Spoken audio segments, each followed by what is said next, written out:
And we begin with what else? A weather impact alert as the heat wave continues. I know it's been like a broken record, but this heat wave has been nasty, everyone. Hey, at least we made it to Friday, 6 a.m. I'm Eric Connors. And I'm Netta Irampour. It's all I feel like everyone's complaining about, talking about just as we're sweating. So meteorologist Evan Rani joining us here with a look at the forecast and the dip that's coming, right? Eventually, yes. Instead of being 100 degrees outside, it'll be 90. How about that? Dip to 90. How lucky are we? Good morning, everyone. A happy Friday to you. Whatever weekend plans you are making, be prepared for the heat to linger today and tomorrow, and then that drop in temperatures comes on Sunday. 83 on average by the coast this afternoon, 94 inland. Hey, I mean, that is a drop from triple-digit heat that we've been seeing for a good portion of the week. 96 for the mountains and 111 out across the deserts. We've just been oohing and eyeing at the full moon that you can make out there in the background. It's about to set, and the sun is rising in the meantime. But we got that eclipse last night that was gorgeous. You can make out the Sweetwater Reservoir there for Mount San Miguel. So some great live looks outside as we start off our Friday morning. Coming up, we'll take a look at the fog out along the coast and the chance for some pop-up showers going into the afternoon. Back to you. Okay, we'll see you soon, Evan. Thank you. The Coronado Unified School District will have a minimum day today. This is because of the heat. All schools in the district will start at their regular times, but they will be dismissed at 12:30 p.m. So parents may have to adjust plans on this Friday early pickup. Meantime, Rancho Bernardo High School says they will return to their regular schedule today after their air conditioning was repaired. Meantime, dog owners, you're being warned they could be fined if they're bringing their pups hiking during this hot weather. I always wonder why they do that. Those warning signs are up at Cowles Mountain. They also suggest taking dogs on maybe shorter walks these days in the early mornings or evenings. We know they need to move around, but yeah, there are better times to do it than the middle of the day. If you are spending time outside, drink plenty of water, take frequent breaks in the shade or air conditioning, and try to avoid the hottest part of the day. We know so many people have to work outside in construction. We've seen gardeners working and sweating it out, so we feel for you. As we deal with this intense heat wave, many people headed to the water to try to cool off. But you might have to reconsider your plans because the county issued new bacteria advisories. You see all these dots on your map here. Yeah, pay attention to those red ones. As of this morning, those popular spots are off limits under this advisory. News 8's Tori Apodaca live at Mission Bay's Bonita Cove. That's a popular spot there. That's one of the impacted areas. Hi, good morning. It is. You're definitely not going to want to get in the water here, and officials are warning people to just check conditions before getting in anywhere. We know that it came as quite a shock to a lot of people out here yesterday. It was concerning to see that. Yeah, it was concerning to see the sign. Since there are little kids, you kind of wonder like how much danger is it, really. But yeah, so, we might just move or see if there's another one, or is it like all around? Yeah, so the county has issued new bacteria advisories at Bonita Cove, Santa Clara Cove, and the Campland shoreline in Mission Bay. Silver Strand is also closed. You can't get in the water there because of Tijuana River sewage contamination, and Imperial Beach remains closed. Other beaches around San Diego Bay and La Jolla are also under advisory. The heat is just one thing that could make the problem even worse. High temperatures can actually amplify and prolong bacterial contamination.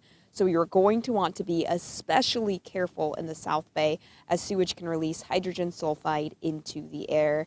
And right now out here, it of course is foggy, so it might be hard to see those signs, but definitely look out for those throughout the day, as you're not going to want to get into the water anywhere where there is contamination. We of course will keep you updated as we learn more on the conditions. Reporting live from Bonita Cove, Tori Apodaca, News 8.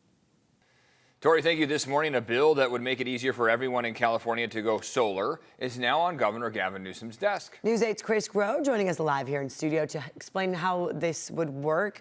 Yeah, a lot of people maybe are not doing solar as much. Yeah, I mean, think about it. If you live in an apartment, you probably aren't able to go ahead and throw solar on your apartment's roof, right? Yeah, you don't own it. But with this, you might be able to take what is essentially a smaller solar panel and put it on your balcony, like you see right there in this image. Now, it won't be enough to power the whole apartment, but it could be enough to help you save some money by powering some of these appliances. Now, this still has to be signed into law by Gavin Newsom here, but California residents would then be able to go ahead and do this, and including without permission from utility companies. And of course, this is a win for renters or for homeowners that can't install those panels on their roof, either because they can't afford the larger panels in the process or the roof can't handle them.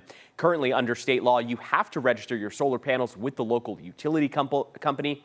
There's an approval process, and when it's all said and done, it could cost you hundreds, if not more. Under this bill, starting in 2027, you would be able to skip all of that, fill out a free form online to register the panels, go to the store and buy a small plug-in system and install it yourself. Energy experts say that a 400-watt system would save users about $250 a year. However, it isn't super efficient just yet. It would take about 3 years to break even, but the hope is that this will create more demand, thus more supply, and then those costs should go down. That's something we saw happen in Europe. We heard from some LA residents as well as a company that is creating these panels. Here's what they had to say. You plug it into the wall, and anything you're running off of your electricity at that time will use that electricity first. Anyway, we can use sun more because we live in California. I showed you the pictures here. This is like what it would look like on your balcony. Yep. Would this be something you'd be interested in? Sure. Yeah, definitely. Yeah, and then we heard from State Senator Scott Wiener, who sponsored the bill, who said this, quote, plug-in solar allows renters who usually don't benefit from rooftop solar and homeowners who may not be able to afford rooftop solar upfront costs to plug in a low-cost solar panel and quickly lower their electric bills. He went on to thank his colleagues for helping get this bill passed. The goal is for consumers to be able to do this by mid-next year. Back to you guys. All right, Chris, thanks for that. Well, 17 San Diego rec centers are reducing their hours starting tomorrow as part of the city's 2027 budget. The pickleball players at the North Claremont Rec Center say they're losing more than just a place to play. Starting next week, that rec center will start opening at 2 p.m. on Tuesdays and Thursdays. That means the morning pickleball games and free lessons are being cut. I'm going to miss it. It's like your children grow up and they leave home. You're so sad, your heart breaks a little bit, and that's what's happening to me. 4 years of coming here. North Claremont will go from 60 hours a week to 40 hours. This will save the city about $92,000 a year. Players have collected more than 100 signatures on a petition asking the city to find a way to keep their morning games. For now, they'll have to find somewhere else to play. The city's public libraries will also have new hours starting tomorrow. The Point Loma, Rancho Bernardo, and Central Library locations will have reduced hours on Saturdays. All locations will be closed on Sundays, and only select locations will be open on Mondays. Meantime, starting Tuesday, the Ocean Beach and Rancho Penasquitos libraries will close for renovations. And it's unfortunate to hear because we tell people all the time to head to these libraries for cool zones.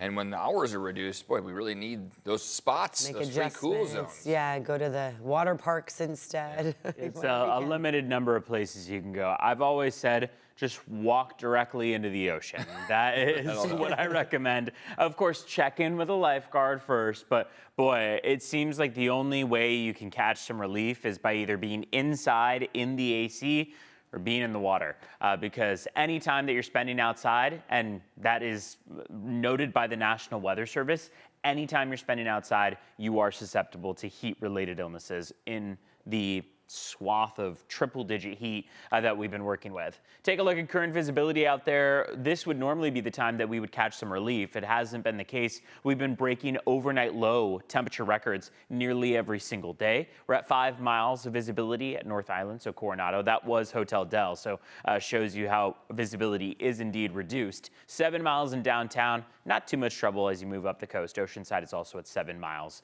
of visibility. Some pop-up showers possible into the afternoon. We'll see instability peak. Looks like it's more of an issue out toward Imperial County, but just be prepared to look east and notice those tall, towering cumulonimbus clouds that could even give us a quick moving thunderstorm as opposed to just some shower activity. Current temperatures right now, it's just wild to see. We were talking earlier about how normal out by the coast on a normal afternoon like today would be 77 degrees. That would be our afternoon high. What are we at right now? 74. So we're 3 degrees off of our afternoon high on average, our seasonal average. And instead we'll be jumping into the 80s by the coast, the 90s inland, and maybe even triple digits depending on how far east you're going. Ramona's looking at a high today of 99 degrees. taking them 8 degrees above average. In downtown San Diego, normal would be 78. Some of our other coastal communities, 77. Getting up to 86 this afternoon, and in Borrego Springs should come in about 4 degrees warmer than average at 110. As we look through the next 10 days, though, how about that? You get a nice little cool down on the way. After today and tomorrow, we're back down to average. Still hot, but closer to normal. Let's take a look at traffic, 610, and right now drive times are not bad. 805 northbound, 94 westbound, and 5 southbound, all looking smooth this morning. It is Friday light, as we call it, so just make sure to continue to play it safe out there, especially if you're noticing some fog. You might want to reduce your speeds a bit. Let's check in on border wait times now, where it is a 95-minute wait at the San Ysidro Port of Entry. Otay Mesa Port of Entry going to run you just about an hour in total. Ned and Eric.